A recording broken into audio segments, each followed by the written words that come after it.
Why is it so important for universities to engage in a product like this?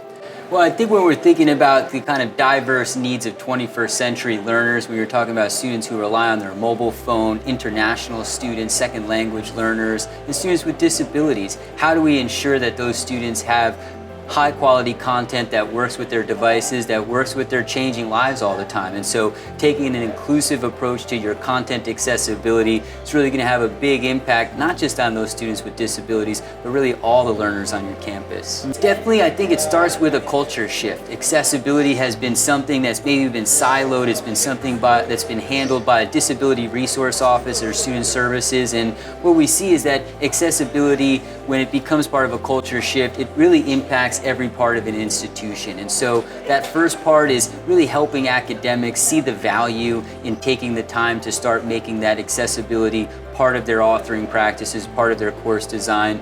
And then it's an incremental process. Those accessibility barriers aren't going to be bulldozed overnight. They're going to take some time. It's about really thinking strategically about how an institution, what's your culture, where do you want to move, and using data to get there. Ally provides really rich institutional data, really rich course level reporting about where those barriers live. So putting the strategies in place to address those barriers is really key. You can get data about your usage, and so you can see how many alternative formats are being downloaded by your students. You can see how many files are being fixed by your instructors, but also you can see where the accessibility issues live across your institution. From 30,000 foot view of what is the overall accessibility of the content in my LMS today, to where is a scanned PDF or where is an untagged PDF, and how can we work with library services to further really improve overall the content usability in the BbAlly.